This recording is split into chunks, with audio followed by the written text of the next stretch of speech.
todos los jueves, en este primer bloque, Educación para Todos, recibe a la profesora Alejandra Germán, que con tanto agrado y tanta responsabilidad aceptó formar parte del equipo de Educación para Todos. Profe, ¿cómo le va? Bienvenida. ¿Cómo está usted?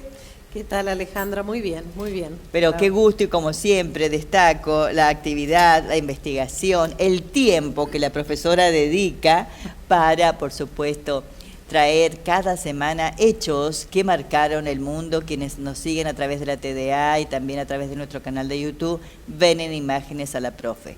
Profe, con tantas actividades y tantos hechos que han marcado el mundo, hoy es un día muy especial y que realmente nos lleva a sensibilizar y a emocionarnos al respecto. ¿De qué vamos a hablar, profe, hoy? Hoy es la conmemoración del lanzamiento de la primera bomba atómica que cae en la ciudad japonesa de Hiroshima. Bien. Y de eso vamos a hablar. Bien, un hecho que sí marcó el antes y un después en el mundo, ¿no, un profe? Antes, un después, y yo creo que aún hoy el temor de vivir con esa situación de armas, bombas atómicas en manos de... Hay 9 países en estos momentos que tienen ese armamento. Sí. Bueno, nos convierte en una sociedad con grandes temores frente a este tipo de cosas que antes no lo teníamos, ¿no? Ahí está, muy bien. Ahí en imágenes la profesora, como les decía recién, ha traído imágenes al respecto. La escuchamos atentamente y aprendemos de su mano, profe. Cuéntenos. Hay muchísimas imágenes sobre esto. Yo he tratado de seleccionar algunas que...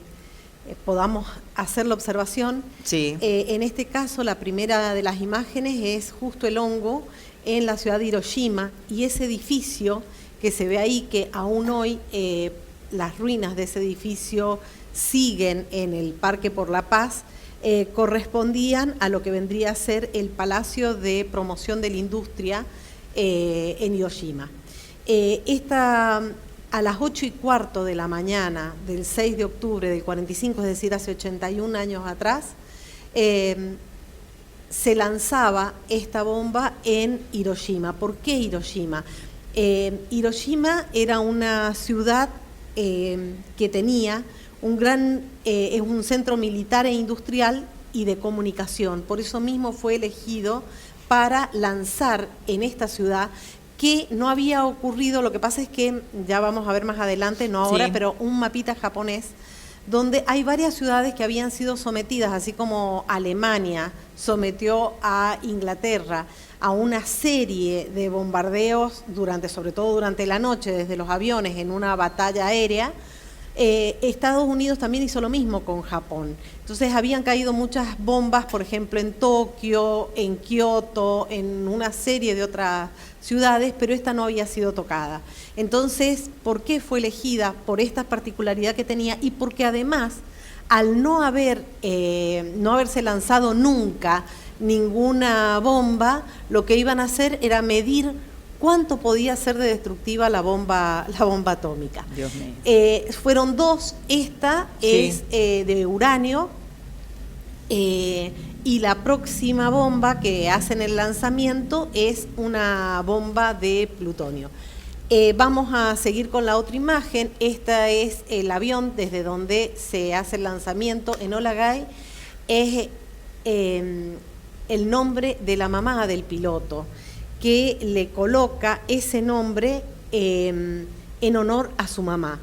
Y cuando ellos, salen, tienen que hacer 2.500 kilómetros de recorrido para llegar al lugar, hasta claro, el lugar, hacen sí, el lanzamiento. Ellos comentan que inmediatamente hacen el lanzamiento y inician el vuelo de regreso. De regreso, sí. Dice que ellos estaban a 18 kilómetros del lanzamiento de la bomba y sintieron lo que fue el efecto de esta bomba. Claro. Así que realmente esas son las imágenes que tenemos en estos momentos. Veamos la próxima. Sí, ahí tenemos. Esta foto la traje, ni bien se hace el lanzamiento de la bomba, esto es unos minutos después de haber hecho el lanzamiento.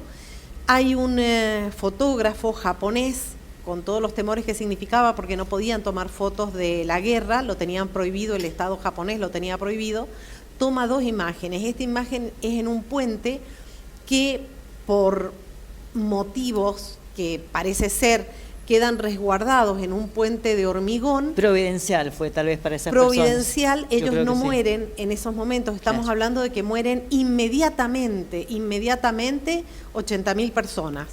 Y posteriormente, con toda la radiación que queda y demás, empiezan una serie de enfermedades, 140.000 personas en poquitísimo tiempo que fallecen a raíz de este episodio. Imagino los chicos, los partos, las consecuencias terrible, de todo esto. Porque de ahí en más aparecen un montón de enfermedades vinculadas con la radiación, cosa que nunca había existido.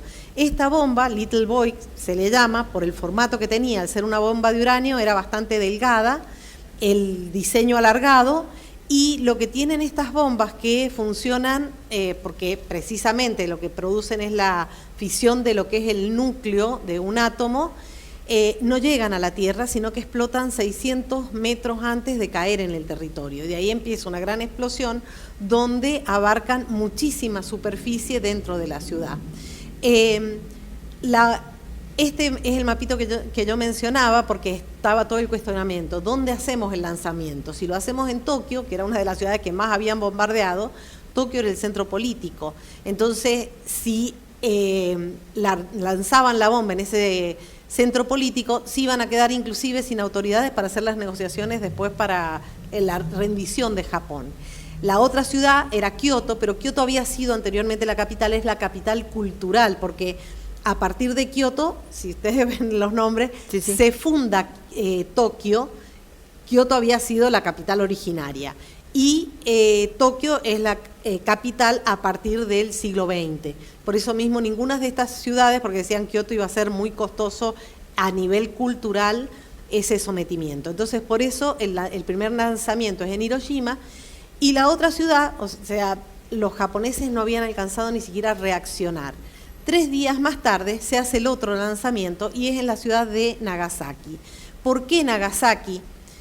Nagasaki también, bueno, es una ciudad bastante importante, pero en realidad no era que se quería ir contra Nagasaki. La ciudad donde se iba a hacer el lanzamiento era Kokura, un poquitito más al norte de lo que es Nagasaki. ¿Por qué se resuelve hacerlo en Nagasaki? Porque ellos necesitaban hacer un registro inclusive visual al momento del lanzamiento. Justo en esos momentos, cuando llegan a Kokura, Kokura se nubla todo, hay una nube de humo por incendios que había abajo, entonces lo que hacen es ir a Nagasaki y hacer ahí el lanzamiento porque no podían volver a la base para aterrizar. Y ahí la bomba que se lanza, esa bomba es una bomba que no es de uranio, como era la primera, sino que acá es plutonio. Y bueno, en este caso no es una bomba delgadita, sino es Fat Man, el hombre gordo, que es la que se lanza en esta oportunidad y tenía ventajas, si podemos hablar de ventajas en este tipo de temas, sí, que había formas de llegar a una mayor producción de este armamento. Entonces, eso es lo que se pretende con esta otra bomba. Ahora, ¿cómo surge o cómo llegamos a todo esto? Acá vemos, o sea, esto tiene su historia que comienza ya en 1938, aproximadamente, cuando comienza esta Segunda Guerra Mundial. ¿Por qué? En 1938 Alemania era la pionera en ciencia con respecto a poder hacer un armamento a partir de lo que era la fisión nuclear. Ellos tenían, inclusive, era la nación con más científicos destacados con el premio Nobel. Se comentaba, había muchos de los científicos judíos que habían migrado desde Europa en general, porque ahí en imágenes quien estamos viendo es a Albert Einstein, y al otro científico, Leo Szilard, que Szilard es húngaro, pero es judío y también se viene migrando a Estados Unidos. Él llega y en agosto del 39, la Segunda Guerra Mundial comienza el 1 de septiembre. Szilard le comenta, sumamente asustado a Einstein, le dice, mirá, sé que Alemania tiene un gran científico y que se está viendo la posibilidad de armar una bomba atómica a partir del uranio. Y en esos momentos Hitler había ya invadido una de las regiones, Checoslovaquia, donde había una mina de uranio y habían interrumpido la venta de uranio, lo cual les daba a pensar que podría ser real. Entonces Einstein lo que hace es enviarle una carta al presidente, que es el que vemos en imagen, a Roosevelt. Roosevelt es el único presidente norteamericano que tiene 3 mandatos, fallece en el 3er mandato. Le hace llegar una carta diciéndole esto es lo que está ocurriendo en Alemania, y Roosevelt decide organizar todo un programa para un programa nuclear para, en cierta manera, resguardarse de lo que podría llegar a ser Hitler si, como termina ocurriendo, comienza la Segunda Guerra Mundial. En ese entonces, cuando comienza la Segunda Guerra Mundial, Estados Unidos no está dentro del conflicto, pero al poco tiempo, a partir de diciembre del 41, sí va a entrar en el conflicto. De todos modos, Roosevelt le pide a su general, que es el general, acá en esta imagen vemos a 2 personas. Robert Oppenheimer, que es un físico, que es el que va a estar encargado de la parte teórica, y el otro, que es un gran amigo, es un general del ejército y es un ingeniero norteamericano, muy amigo de Roosevelt, Leslie Grover. Entre ellos 2 van a organizar lo que es el Proyecto Manhattan para iniciar todo lo que es la investigación sobre el tema de producir una bomba atómica. En la próxima imagen que nosotros tenemos acá, ellos 2 van a comenzar, necesitaban un espacio muy amplio para poder desarrollarlo, y nos llegamos rápidamente a lo que vendría a ser 1945. ¿Por qué? Porque esto tiene mucho que ver con la situación a último momento para llegar al lanzamiento. ¿Qué pasa desde que surge en este proyecto Manhattan? Estados Unidos comienza a trabajar y va a tener buenos resultados. Lo que ellos no sabían es que Alemania nunca desarrolló la bomba atómica, porque Hitler le dijo a sus científicos, no, vamos a seguir trabajando con armamento originario, pero no vamos a, porque sería más fácil terminar la guerra con este armamento que los 10 años que nos llevaría el próximo lanzamiento de una bomba. ¿Qué es lo que va a ocurrir? Cuando ya está casi por finalizar la Segunda Guerra Mundial, ahí es cuando comienzan los grandes líderes aliados a reunirse. Esta reunión es una reunión en Yalta, estamos hablando de abril de 1945. Los que están acá serían Churchill, que es el primer ministro de Gran Bretaña. En el medio está Roosevelt, que acaba de asumir su tercera presidencia. En un estado ya no podía caminar, no lo vemos acá, pero anda en silla de rueda por la poliomielitis, y al poquito tiempo fallece. Y el tercero que está en discordia ahí es Stalin, que Stalin está cada vez más fuerte. Churchill al poco tiempo tiene que dejar de ser primer ministro en Inglaterra. ¿Qué se juega en esa entrevista de Yalta? Y bueno, las cuestiones que ellos van a tratar es qué van a hacer con Alemania cuando termine la guerra.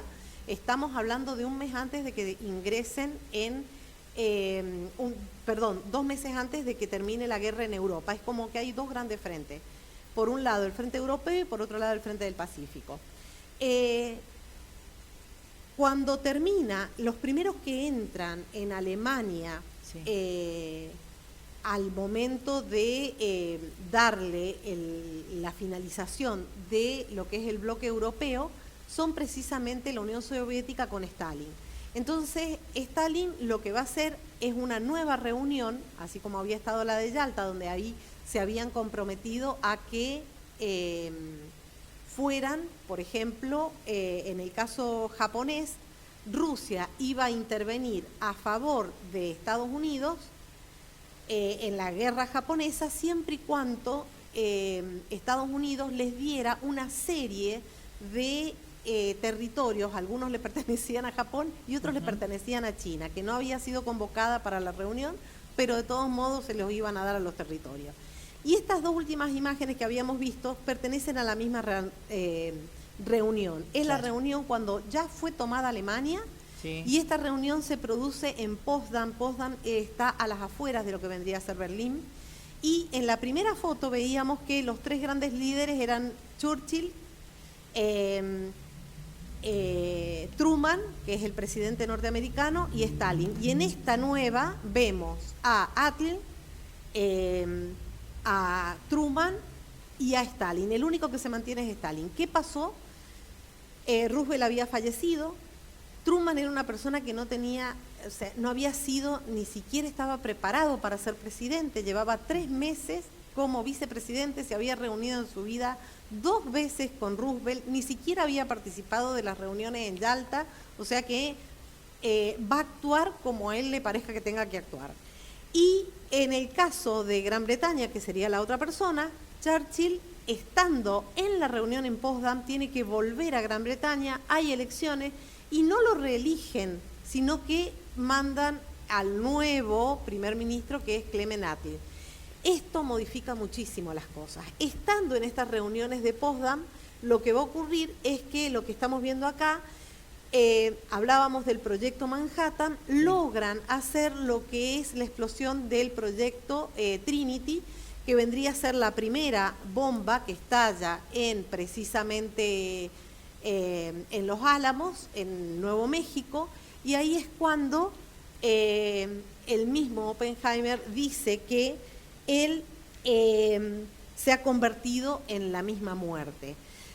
Cuando esto le llega a oídos de Truman, estando en la reunión de Potsdam, Truman le advierte a Stalin de que tienen la bomba.